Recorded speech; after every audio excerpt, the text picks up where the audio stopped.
जय हो सोल्युशन्स आणि राजा माने व मंदा माने कृत.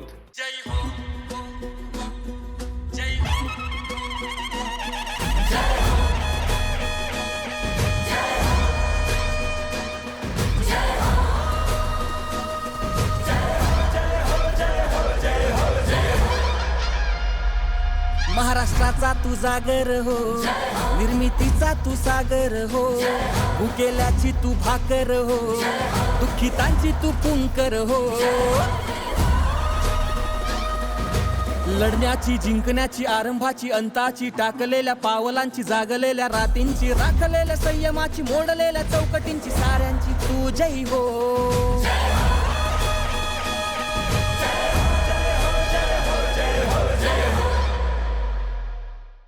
नमस्कार. राजा माने मंदा माने प्रस्तुत जय हो या मालिकेच्या आजच्या भागामध्ये आपणा सगळ्यांचं मनपूर्वक स्वागत. मुंबईत कर्करोगासारख्या गंभीर आजारांशी लढणाऱ्या हजारो रुग्णांना आणि त्यांच्या नातेवाईकांना हक्काचा आणि सुरक्षित आसरा देणारे सावली केअर सेंटर आणि सार्वजनिक आरोग्य व्यवस्थापनात क्रांती घडवून आणणारी CS क्रिएटिव्ह सोल्युशन्स म्हणजे CSCS या दोन्ही संस्थांचं यश म्हणजे विकास देशमुख आणि तनुजा देशमुख या सेवाभावी दाम्पत्याच्या कष्टांचं फलित आहे. आज त्यांची ही यशोगाथा आपण जाणून घेऊया.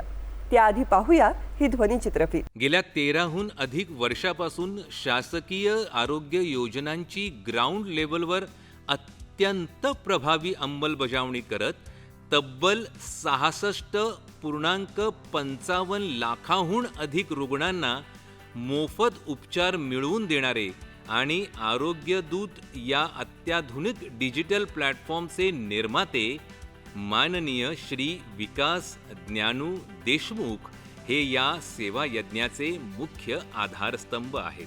सार्वजनिक आरोग्य व्यवस्थापन, महिला उद्योजकता आणि सामाजिक नेतृत्व या तिन्ही क्षेत्रांचा प्रभावी संगम घडवून आणणाऱ्या CS क्रिएटिव्ह सोल्युशनच्या संस्थापक व प्रमुख सौ तनुजा देशमुख यांनी भारतातील 12 पेक्षा अधिक राज्यांमध्ये 50हून अधिक रुग्णांशी भागीदारी करून 52 पेक्षा जास्त शासकीय योजनांचा लाभ थेट तळागाळातील नागरिकांपर्यंत पोहोचवला आहे.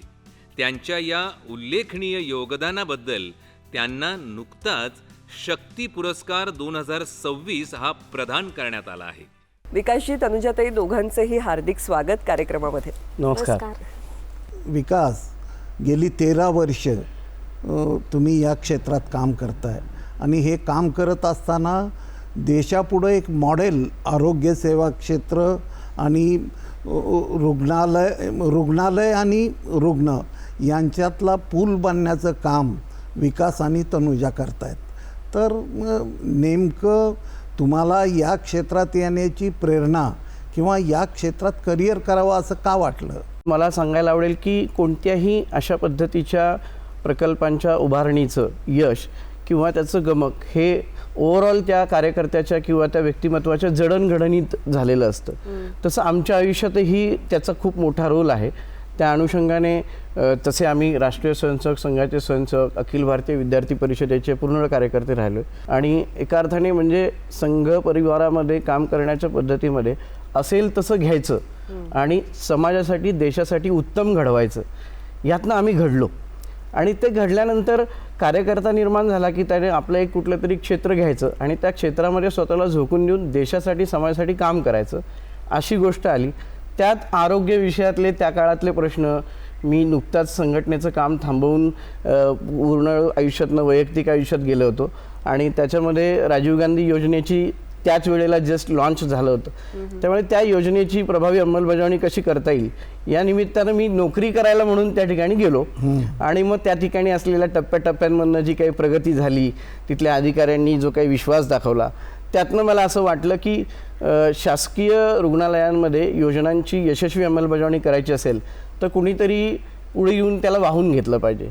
आणि मी ज्या वेळेला हा विचार डॉक्टर व्यंकटेशम सरांना सांगितला तर त्यावेळेला त्यांना फार म्हणजे विशेष वाटलं. कॉर्पोरेटमध्ये कोणी असं म्हणत नाही की मी 2 वर्ष घरी जात नाही, मी त्या ठिकाणी राहून काम करतो, म्हणजे प्रचारक पूर्ण वेळ असं सगळं. सो त्यांना हे खूपच विशेष वाटलं आणि मग त्यांनी मला KEM मध्ये हॉस्टेलमध्ये राहायची व्यवस्था केली. मी 2 वर्ष मुंबईमधल्या KEM रुग्णालयामध्ये त्यावेळची राजीव गांधी जीवनदे आरोग्य योजना इम्प्लिमेंट करण्यासाठी तिथे राहिलो. एक 10 जणांची टीम होती आणि मी तुम्हाला काय सांगू किती अनुभव आहेत. म्हणजे उदाहरणार्थ एखाद्याचं रुग्णसेवा झाल्यानंतर, मोफत शस्त्रक्रिया झाल्यानंतर, म्हणजे ज्या माऊलीकडे पैसे नव्हते त्यामुळे तिला कदाचित तिचं मंगळसूत्र विकावं लागलं असतं किंवा जमीन गहाण ठेवावी लागली असती, तर ते सगळं न करता तिचं काम न खर्च करता झालं. त्याचं समाधान तुम्ही जर ते पाहिलं ना तर डोळ्यातनं अश्रू येतात. त्या जाताना ते आभार व्यक्त करतात. त्यातनं तुम्हाला असं वाटतं की आपण काहीतरी म्हणजे एक जो आनंद ना शब्दात व्यक्त नाही करतायत असं एक समाधान ते अनुभवलं. आणि मग असं वाटलं की आता याच क्षेत्राला वाहून घ्यायचं, या क्षेत्रात मोठं काम करायचं, कारण खूप मोठी गरज त्या सगळ्या ठिकाणी आम्हाला जाणवली. कारण खरं म्हणायला गेलं तर शासकीय यंत्रणेमध्ये एखादा कम्प्युटर घ्यायचा असेल तर त्यांना त्याच्यासाठी टेंडर काढावं लागतं किंवा त्यासाठी मग ही जी दिरंगाई आहे टेक्निकल त्यातली ती रुग्णाच्या आयुष्यावर बेतू नये किंवा त्यांच्या या सेवांवर परिणाम करू नये म्हणून आम्ही असं एक नवीन त्याच्यामध्ये संकल्पना आणली. माझी 2 वर्ष त्या ठिकाणची पूर्ण झाल्यानंतर मी सरांना म्हटलं की सर माझ्या डोक्यात एक संकल्पना आहे, आपण एक NGO फॉर्म करू आणि NGOच्या माध्यमातून अशा पद्धतीने CSR फंडिंगच्या माध्यमातून स्कीम इम्प्लिमेंटेशनवर काम करू. तर सर म्हणाले की हे मॉडेल चांगलं आहे, हे चालेल भरपूर, पण NGO केलीस तर त्याचं लॉंग टर्म हे राहणार नाही सस्टेनेबिलिटी. तू असं सोल्युशन शोध की जे सेल्फ सस्टेनेबल असेल, ज्याला सामाजिक उद्योजकता नावाचा प्रकार आपण म्हणतो अशा पद्धतीने. तर त्यातनं मग हे खऱ्या अर्थानं अशा पद्धतीचं काम असं शासकीय रुग्णालय असतील किंवा खाजगी रुग्णालयांसाठी करण्याची संकल्पना आणि त्यातनं आरोग्य सेवेचा खरा प्रवास तिथनं सुरू झाला. तुमच्या निरीक्षणातून काय लक्षात आलं की खरं तर आपल्याकडे उत्तम योजना आहेत, पण त्या योजनांची अंमलबजावणी तितकी होते का असं अनेकदा प्रश्नचिन्ह आमच्या मनात उपस्थित होतं. किंवा जो गरजू गट आहे त्यांच्यापर्यंत याची माहिती पोहोचते का, आणि आपण त्यातला सेतू म्हणून अनेक ठिकाणी काम करताय, तर त्याचं स्वरूप या कामाचंही आणि काय नेमक्या अडचणी. यातले तुम्ही म्हणालात तसं ना 2 गोष्टी, म्हणजे एक योजनांची बनवताना किंवा अतिशय सुंदर योजना आपण त्या ठिकाणी बनवतो कागदावरती खऱ्या अर्थानं. फक्त अडचण काय होते, जी पूर्वी मोठ्या प्रमाणावर होती, आता याच्यामध्ये एका अर्थानं डिजिटल क्रांती झाल्यामुळे खूप मोठा गॅप आत्ता तरी भरून निघाला आहे, पण अजून खूप गोष्टी बाकी आहेत. उदाहरणार्थ समजा एखाद्याला आपल्याला निधी द्यायचा आहे तर आता आपण तो DBTने डायरेक्ट त्याच्या खात्यात देतो. त्यामुळे मधला जो सगळा गाळ होता, म्हणजे मधले असं म्हटलं जायचं की 1 रुपया वरतून दिला गेला तर त्यातले 25 पैसेच खाली पोहोचतात, तर आता तसं नाही, आता 1च्या 1 रुपया पोहोचतो. पारदर्शकता आली, ही सकारात्मक गोष्ट आहे. पण सेवा विषयामध्ये तिथे जिथे ह्युमन इंटरफरन्स आहे, जिथे माणसाने ती डिलिव्हरी द्यायची आहे, ती सेवा तिथे द्यायची आहे, तर इथे थोड्या अडचणी येतात. तर त्यामुळे या संदर्भात काम करत असताना योजनांच्या अंमलबजावणीच्या संदर्भामध्ये खूप मोठ्या प्रमाणावर अजूनही आपल्याला चांगल्या पद्धतीनं काम करण्याची आवश्यकता आहे. आम्ही सुरू केलेलं त्यात एक छोटासा दिवा लावला आहे असं आपण म्हणू शकतो. म्हणजे यामध्ये मला तनुजा मॅम तुम्हालाही विचारायला आवडेल की आता जो सरांनी मुद्दा उपस्थित केला की जे गरजवंत आहेत त्यांच्यापर्यंत योजना पोहोचवण्यासाठी जे मधले दुवे आहेत त्यांनाही कार्यशील करणं फार गरजेचं आहे. म्हणजे मग इस्पितळ यंत्रणा असेल प्रत्यक्षातली, किंवा आता आपण एक ॲपही मला वाटतं प्रायोगिक स्वरूपामध्ये तयार केलेलं आहे आरोग्य सेतू, तर याविषयी काय सांगा. जसं आत्ता आपण म्हटलं की ज्या योजना आहेत अतिशय सुंदर योजना कागदावर बनलेल्या आहेत आणि त्याचं इम्प्लिमेंटेशन होत असताना अडचणी येत असतात.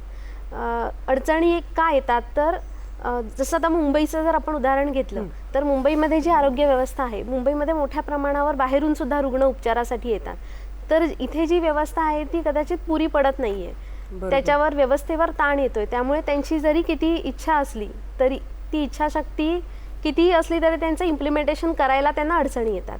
अशा ठिकाणी आम्ही सोल्युशन म्हणून काम करतो. आमची जी टीम आहे प्रशिक्षित मनुष्यबळ आम्ही तिथे देतो, ज्यांना योजनेची पूर्ण माहिती आहे, आणि मुळातच आमच्याकडे जो काम करणारा व्यक्ती असतो, कर्मचारी असतो, त्याला आम्ही सेवाव्रती असं म्हणतो की तो त्या सेवा देण्याच्याच हेतूने तिथे काम करतोय.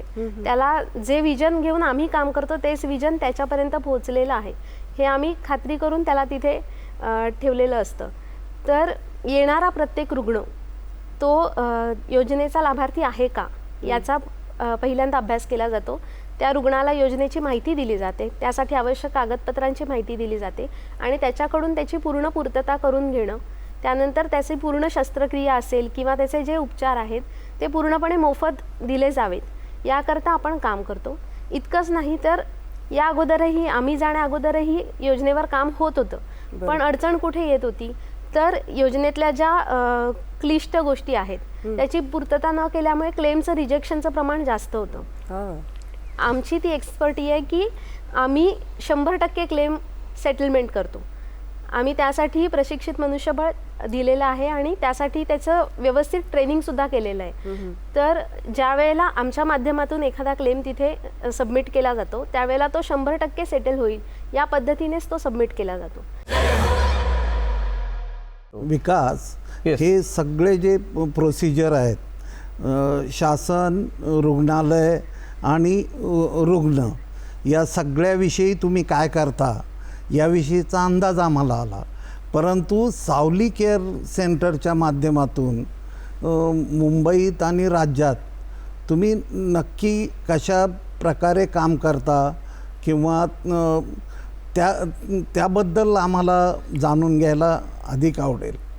नक्की मी तुम्हाला सावलीबद्दल सांगेन. सावलीचा जन्म खऱ्या अर्थानं खूपच म्हणजे तसं फार संवेदनशील विषय आहे तो. आरोग्य क्षेत्रात काम करायला लागल्यानंतर माझा संपर्क आदरणीय चंद्रकांत दादांशी आला. तर मग आरोग्य विषयामध्ये दादांकडे येणारे वेगवेगळे रुग्ण त्यांना व्यवस्था करून देणं, त्यांना मदत करणं, अशा पद्धतीचं काम आम्ही त्यानिमित्तानं करायला लागलो. तर आम्ही आमचं हे योजना इम्प्लिमेंटेशन करण्याचं काम टाटा हॉस्पिटलमध्ये करत होतोच, त्यामुळे टाटा हॉस्पिटलशी संबंध होता. तर त्या ठिकाणी अशी एक घटना घडली की बिहारमधून उपचारासाठी आलेलं एक कुटुंब, ज्या मुलाच्या वडिलांचा कर्करोगाने त्यांचे उपचार सुरू होते. आता सर्वसाधारण कॅन्सरमध्ये किमान 2 महिने 3 महिने अशा प्रकारे मोठ्या कालावधीसाठी त्या ठिकाणी थांबून उपचार घ्यावे लागतात. तर त्यांची किमोथेरपी सुरू होती, पण आता त्यांना राहण्याची जागाच नाही किंवा त्या राहण्यासाठी खर्च करण्यासाठी पैसे नाही. तर या ठिकाणी काय झालं, पावसाळ्यामध्ये त्या लहान बाळाला, म्हणजे ते अगदी 7.5-8 महिन्याचं बाळ असेल, तुम्ही विचार करा, म्हणजे तर ते पावसात भिजल्यामुळं त्याला निमोनिया झाला आणि दुर्दैवानं ते बाळ दगावलं. तर आम्ही त्या रात्री झोपू शकलो नाही, म्हणजे हृदय हे लावणारी गोष्ट होती. तर मग दादा नेहमी आमचा आढावा घ्यायचे की आरोग्य विषयात काय चाललं आहे, आपण काय काय करतो आहे आणि अजून काय करायचं. तर मी दादांना हे विषय त्यांच्यासमोर मांडला की असं घडलं. तर ते म्हणाले it's a problem, what is the solution. मी म्हटलं की आता व्यवस्था आहे, संघाची रचना आहे, नाना पालकर स्मृती समितीच्या माध्यमातून आहे, पण ते पुरत नाही आहे, काय करू शकतो. तर मी म्हटलं की शासकीय यंत्रणेतून जागा वगैरे नाही, आपण काय करायचं ते सांग, शासनाने काय करायचं ते नाही. म्हटलं आपण आपली यंत्रणा उभी केली पाहिजे, कामाला लागा. सो मला एक वेगळं म्हणजे स्पिरिट मिळालं त्यातनं आणि 6 महिने मी जागा शोधत होतो. तर मग दादांचा सतत पाठपुरावा होता की एवढा वेळ का लागतोय. तर मी म्हटलं माझ्या डोक्यात असं बजेटच्या आधारे, त्यामुळे तू बजेट सोड, तू जागा शोध, कारण त्या रुग्णांची गरज आहे. अजून एखादं बाळ गेलं तर मी जागा झालो एकदम. आणि मग मी दादांना एक छान जागा त्या ठिकाणी सुचवली. पण त्यांनी जे पाहिलं, मग 25 दिवसात सावली उभी राहिली. जागा मिळाल्यानंतर दादांनी त्यांचे संजय इंदूरकर म्हणून अधिकारी आहेत, त्यांना सांगितलं की हा सामाजिक प्रकल्प आहे, आपण एवढ्या कालावधीसाठी व्यक्तिगत काम करतो, नोकरी करतो, त्याच्या वरचा वेळ समाजासाठी द्यायचा. तर 7 नंतर ही टीम यायची, रात्री 11-12 वाजेपर्यंत तिथे सगळं व्यवस्थित ते हाताळायचे आणि अतिशय सुंदर रचना त्यांनी त्या ठिकाणी उभी केली. लोकांच्या प्रत्येक छोट्या छोट्या गोष्टींचा विचार केला आणि छान सावली केअर सेंटर त्या ठिकाणी उभं राहिलं. आणि मग आम्ही दादांना म्हटलं की आता एवढा सगळा प्रकल्प एवढा छान झाला आहे, तर तुमच्या हस्तेच आपण उद्घाटन केलं पाहिजे आणि असं सगळं. तर म्हणजे मी का सांगतोय हे अनुभव, तर आम्हाला खूप नवीन गोष्टी शिकायला मिळाल्या. म्हणजे खरं सांगायचं तर आपण असं म्हणतो की नाही, मग मी बांधलंय, मग माझ्या माध्यमातून झालं आहे किंवा माझ्या विचारातनं झालं आहे, मग मी त्याचं उद्घाटन करेन. ते म्हणाले नाही, सामाजिक वास्तू किंवा प्रकल्प उभा राहिला की तो दुसऱ्या सेकंदाला त्या समाजाला समर्पित करून तो त्याच्यासाठी वापरला गेला पाहिजे, उद्घाटनासाठी थांबायचं नाही. मग डॉक्टर अविनाश सुपे त्यावेळेला संचालक होते मुंबई महानगरपालिका रुग्णालयांचे, त्यांच्या हस्ते आम्ही ते लोकार्पण केलं. आणि आज जवळपास मला सांगायला आवडेल की 24,000पेक्षा जास्त रुग्णांनी आणि देशभरातल्या वेगवेगळ्या रुग्णांनी त्या ठिकाणी येऊन त्याच्या लाभ घेतला आहे. रुग्णांची काळजी त्या ठिकाणी घेतली जाते. नुसती व्यवस्था नाही आहे, अनेक गोष्टी त्या ठिकाणी त्यांची काळजी घेतलेली आहे. स्वच्छता आहे, स्वच्छता हा सावलीचा आत्मा आहे आणि दादांचा हा प्रत्येक वेळेला आग्रह असतो. आणि मग बऱ्याच वेळेला कसं असतं की आपण काय म्हणतो एखाद्यासाठी काहीतरी करायचं आहे, उगाच आपण झोपडी बांधली आणि देऊन टाकली, परत त्याचा गाजावाजा केला. तर इथे नाही, इथे आम्हाला ते वेगळं. ते म्हणाले जसं तू राहतोस मी राहतो तसं सुखवस्तू लोकांना आपल्याला राहायला द्यायचं आहे.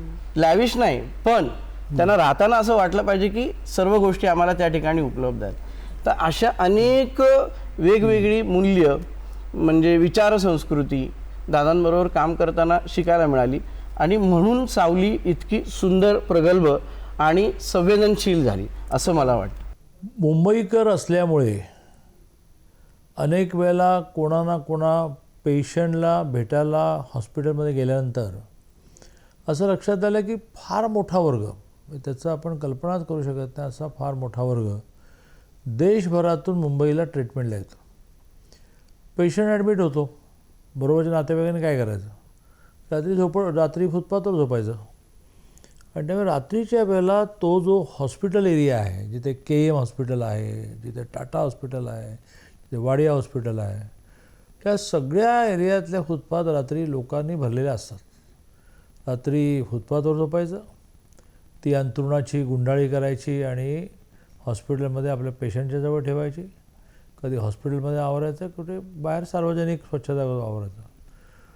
राष्ट्रीय स्वयंसेवक संघाच्या जनकल्याण समितीने असं एक केंद्र चालवलं, स्वर्गीय नाना पालकर स्मृती समिती नावाने चालवलं, की ज्याच्यामध्ये पेशंटच्या नातेवाईकांची राहण्याची व्यवस्था त्यांनी करायला सुरुवात केली. माझ्या डोक्यात ते खूप वर्ष चालू होतं आणि मग जेव्हा स्थिती निर्माण झाली त्याला विकास देशमुख आणि तनुजा देशमुखना मी असं म्हटलं की तुम्ही वेगळ्या हॉस्पिटलमध्ये लोकांना ॲडमिट करणं, बिलं कमी करणं हे सगळं करताय, पण हे एक पुण्याचं काम जोडा. आणि त्यामुळे एका मित्राने मला 65 बेडेड सावली नावाने पेशंटच्या बरोबरच्या नातेवाईकांची राहण्याची व्यवस्था यासाठी त्यांचा बंगला उपलब्ध करून दिला. कोविडमध्येही तो आमच्याकडेच राहिला, तर कोविडमध्ये तो खूप त्याचा उपयोग झाला. आणि आज काही हजार, माझ्या माहितीप्रमाणे अगदी 25-30 हजारापेक्षा जास्त लोक इथे राहून गेलेले आहेत. केवळ 100 रुपये की ज्याच्यामध्ये संध्याकाळचं जेवण पण फ्री, अशी उत्तम सेंट्रली AC असणारी, गरम पाणी आंघोळीला मिळणारी आणि सगळ्यात म्हणजे प्रेम देणारी अशी एक संस्था विकसित झाली. तुम्ही जयहोच्या माध्यमातून त्याला लोकांपुढे आणतात, त्याबद्दल जयहोचे प्रमुख या सगळ्या उपक्रमाचे राजू मानेंचे मी खूप मनापासून आभार मानतो. तनुजा, तुझ्याकडं महाराष्ट्र एक आरोग्य सेवा क्षेत्रातली सेवाभावी यशस्वी उद्योजिका म्हणून पाहतो.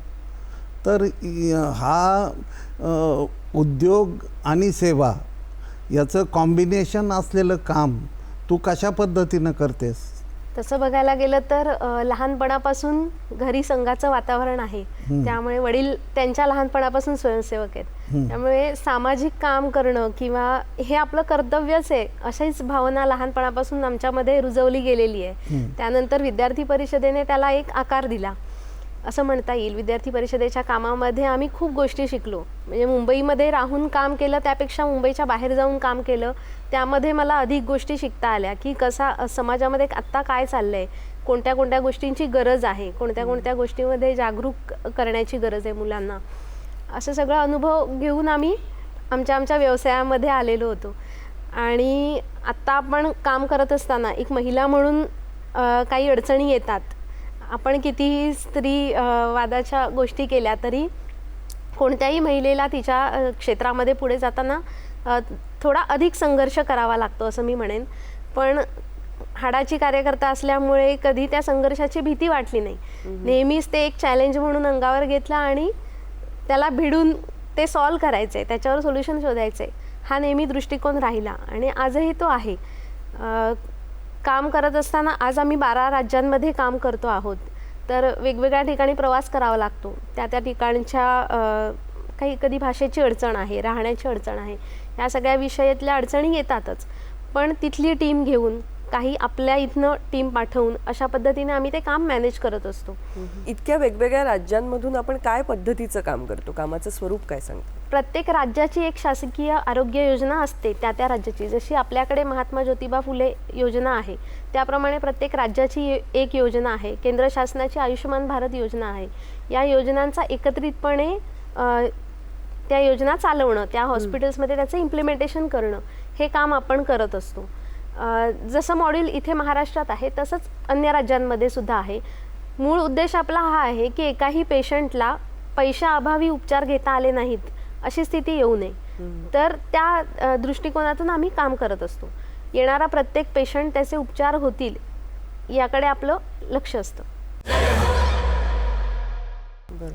विकास, ज्यावेळी तुम्ही फील्डवर काम करता कार्यकर्ता म्हणून, जी इन्व्हॉल्वमेंट असते, उदाहरणार्थ धारावीच्या झोपडपट्टीत कोविड काळात ज्या पद्धतीनं काम आपण केलं, शासनानं गौरव केला वगैरे हे ठीक आहे, परंतु याला जे पॅशन लागतं, या पॅशनचं श्रेय तुम्ही एकमेकात कुणाला देता? आम्ही तसं म्हणायला गेलं तर या धारावी किंवा कोविड काळातल्या झालेल्या कामाच्या पॅशनचं श्रेय संघविचारांना देतो, असं त्याच्या मागचं खरं कारण. आणि तेच फॅक्ट आहे.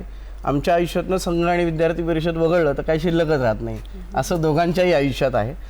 तर धारावीमध्ये तुम्हाला सांगायचं तर त्या काळामध्ये परिस्थिती अशी होती की प्रत्येकाने आपापल्या परीनं जेचं जमेल तसं त्या काळात त्या सगळ्या संघर्षाला तोंड देणं गरजेचं होतं. तर आपल्याला असं लक्षात आलं की खूप मोठ्या प्रमाणावरती प्रायव्हेट क्लिनिक जे आहेत ते बंद आहेत. का तर PPE किट हा प्रकार त्यावेळेला नवीन होता, तो उपलब्ध होत नव्हता, आणि मग हँड सॅनिटायझर मिळत नव्हते वगैरे, या सगळ्या अडचणी. मग आपण संघाने एक मेडिकल बँक तयार केली आणि त्या डॉक्टरांच्या घरी जाऊन त्यांना हे साहित्य पुरवलं. असं सलग 3 महिने केलं. किती मोठी संख्या असेल अशी, जवळपास 4,500 डॉक्टरांपेक्षा अधिक डॉक्टरांपर्यंत हे साहित्य 3 महिने पोहोचवलं गेलं. त्यामुळे प्रायव्हेट क्लिनिक सुरू झाले, लोकांना त्या ठिकाणी जाता आलं. एसिम्प्टोमॅटिक पेशंटला तसं फार ॲडमिट करण्याची आवश्यकता नसते. जर ती व्यवस्था उभी राहिली नसती तर तो सगळा ताण परत आणि रुग्णालयांवर, कोविड संस्थांवर आला असता. तर त्याच्यामुळे ही एक यंत्रणा त्यातनं आली. दुसरं असं लक्षात आलं की मुंबई महानगरपालिकेला घनदाट वस्त्यांमध्ये काम करताना खूप अडचणी येत आहेत, मनुष्यबळाची आवश्यकता आहे. तर त्यावेळेला स्क्रीनिंग केलं पाहिजे, पेशंटला आयडेंटिफाय केलं पाहिजे, त्याला ॲडमिट केलं पाहिजे किंवा त्याला क्वारंटाईन केलं पाहिजे. तर हे करणार कोण, वस्तीत जाणार कोण त्या सगळ्या सिच्युएशनमध्ये? कारण सहज गेलं तरी तो आजारी पडतोय, तो ऑफिसला आला की बाकीचे 4 लोक आजारी पडत आहेत. तर मग हे खूपच तंत्रशुद्ध अभ्यास पूर्ण करण्याची गरज आहे. तर अशा वेळेला संघ आणि महानगरपालिका मिळून निरामय सेवा संस्थेच्या माध्यमातून आम्ही सुरुवातीला नेहरू नगरमध्ये हे काम सुरू केलं. आणि तुम्हाला सांगतो, इतक्या मोठ्या प्रमाणावर गरज होती तर प्रचंड स्क्रीनिंग आम्ही त्या काळामध्ये केलं. आमच्या माहितीप्रमाणे आम्ही जवळपास 6 लाख लोकांचं स्क्रीनिंग केलेलं आहे पूर्ण त्या 6 महिन्यामध्ये. आणि त्यातलं धारावी हे एक वेगळं टोक होतं, म्हणजे खरं सांगायचं तर. चंद्रकांत दादांचं नक्की ह्या सावली केअर सेंटरमध्ये काय सहभाग असतो आणि तुम्ही दोघं मिळून त्यांच्या संकल्पनेला नक्की कसा आकार देता? आणि दोन्ही बाजूने दादांबद्दल सांगायचं मी तुम्हाला सांगतो अगदी शॉर्टमध्ये.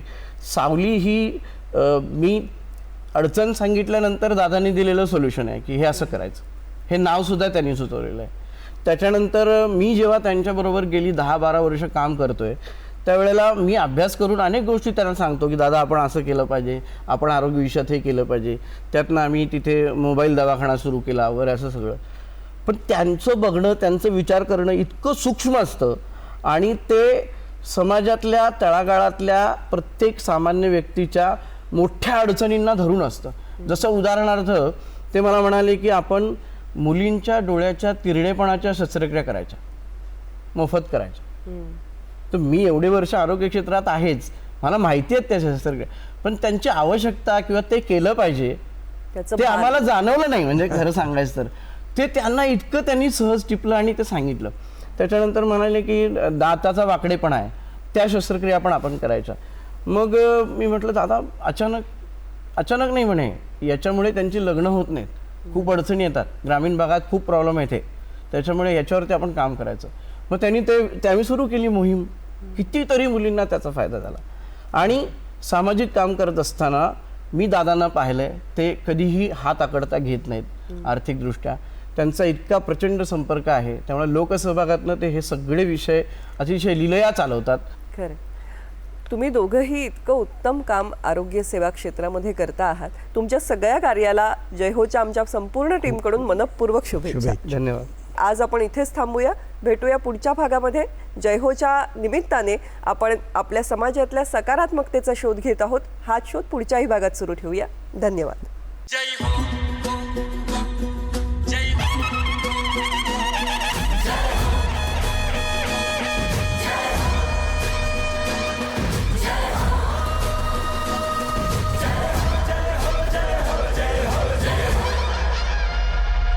महाराष्ट्राचा तू जागर हो, निर्मितीचा तू सागर हो, भुकेल्याची तू भाकर हो, दुःखितांची तू पुंकर हो.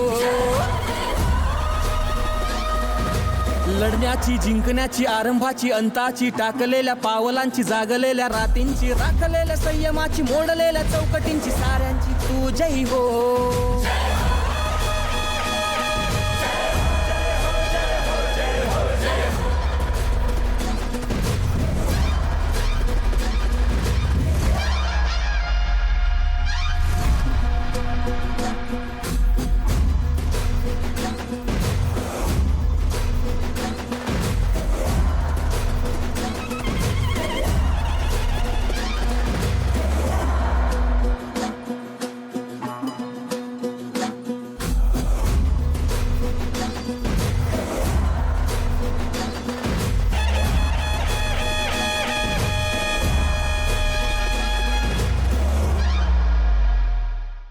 जय हो सोल्युशन्स आणि राजा माने व मंदा माने कृत